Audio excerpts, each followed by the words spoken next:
नमस्कार। आज हम बात करें उपभोग की सीमांत प्रवृत्ति के महत्व की। प्रोफेसर कीन्स ने उपभोग की सीमांत प्रवृत्ति को उपभोग की औसत प्रवृत्ति से ज़्यादा महत्व दिया। उसके कुछ कारण हैं। सीमांत उपभोग प्रवृत्ति जिनमें मुख्य हमारा है कि सीमांत उपभोग प्रवृत्ति गुणक सिद्धांत में उपयोगी होती है। सीमांत उपभोग प्रवृत्ति की अवधारणा गुणक के सिद्धांत में बहुत महत्व रखती है, क्योंकि गुणक का मूल्य सीमांत उपभोग प्रवृत्ति पर निर्भर करता है। सीमांत उपभोग प्रवृत्ति जितनी अधिक होगी, गुणक भी उतना ही ज़्यादा होगा, जबकि सीमांत उपभोग प्रवृत्ति कम होने पर गुणक भी उतना ही कम होगा। दूसरा है आर्थिक स्थिरता में महत्व। सीमांत उपभोग प्रवृत्ति का महत्व इस बात में भी है कि अर्थव्यवस्था में आय के आपेक्षिक स्तर को बनाए रखने के लिए आय और उपभोग के बीच अंतराल को पाटने में योजनाबद्ध निवेश का सहारा लिया जाता है। तीसरा महत्व है अल्प रोजगार संतुलन और अत्यधिक विकसित औद्योगिक अर्थव्यवस्था में संतुलन की व्याख्या में महत्व। सीमांत उपभोग प्रवृत्ति की अवधारणा अल्प रोजगार संतुलन की सैद्धांतिक व्याख्या करने में सहायक है, क्योंकि आय के सभी स्तरों पर आय और उपभोग में अंतराल इतना अधिक होता है कि निवेश द्वारा आसानी से भरा नहीं जा सकता है, जिससे अर्थव्यवस्था अल्प रोजगार की संतुलन स्थिति में रहती है।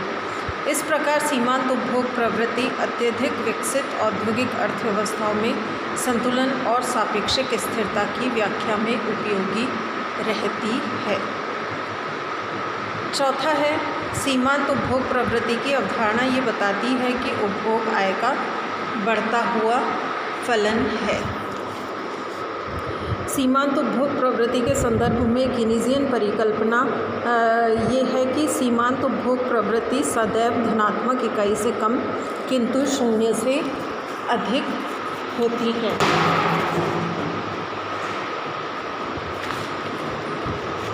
मतलब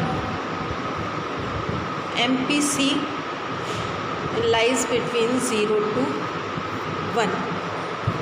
तो हमेशा ये स्थिति होती है। तो ये अवधारणा ये बताती है कि उपभोग आय का बढ़ता हुआ फलन है और उपभोग में वृद्धि आय में वृद्धि के मुकाबले कम रहती है। आगे बात करें हम औसत उपभोग प्रवृत्ति और सीमांत उपभोग प्रवृत्ति के बीच संबंध में। औसत उपभोग प्रवृत्ति और सीमांत उपभोग प्रवृत्ति इन दोनों में घनिष्ठ संबंध है। रेखीय उपभोग फलन के अंतर्गत जब शून्य आय पर भी उपभोग धनात्मक होता है, जैसा कि हमारे इस फर्स्ट डायग्राम में बताया गया है, यानी C = A + BY होने पर शून्य आय पर औसत उपभोग प्रवृत्ति अनंत और उसके बाद गिरती हुई होती है, और औसत उपभोग प्रवृत्ति सीमांत उपभोग प्रवृत्ति से अधिक रहती है, यानी APC is greater than MPC, जो कि फर्स्ट डायग्राम में बताया गया है। जबकि सीमांत उपभोग प्रवृत्ति आय के सभी स्तरों पर अल्पकाल में स्थिर धनात्मक इकाई से अधिक लेकिन शून्य से अधिक रहती है, यानी MPC लाइज बिटवीन 0 to 1। दीर्घकाल में उपभोग फलन C = BY हो जाता है। तो औसत उपभोग प्रवृत्ति और सीमांत उपभोग प्रवृत्ति दोनों आय के सभी स्तरों पर स्थिर रहती है, जो कि डायग्राम नंबर 2 में दिखाया गया है। इसके साथ साथ औसत उपभोग प्रवृत्ति और सीमांत उपभोग प्रवृत्ति दोनों बराबर रहते हैं, यानी MPC = APC होता है। तीसरी स्थिति है जो कि डायग्राम नंबर 3 में बताई गई है कि यदि उपभोग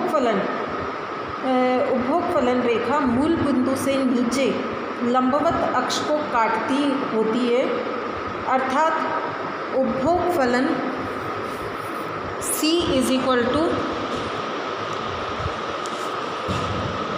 माइनस ए प्लस बी वाई, ये स्थिति अगर हमारी है,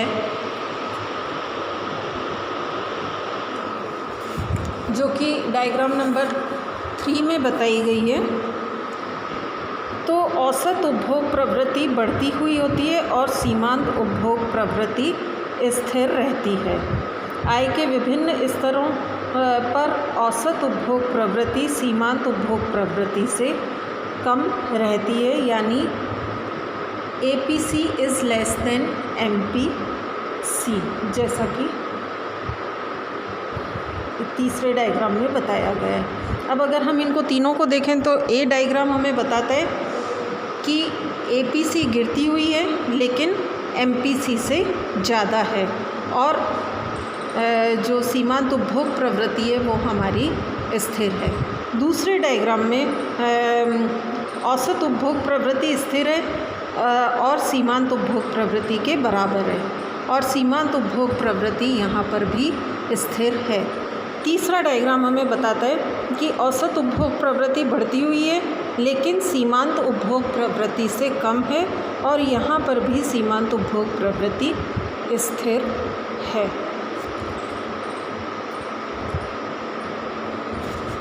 आगे का अपन बाद में देखते हैं।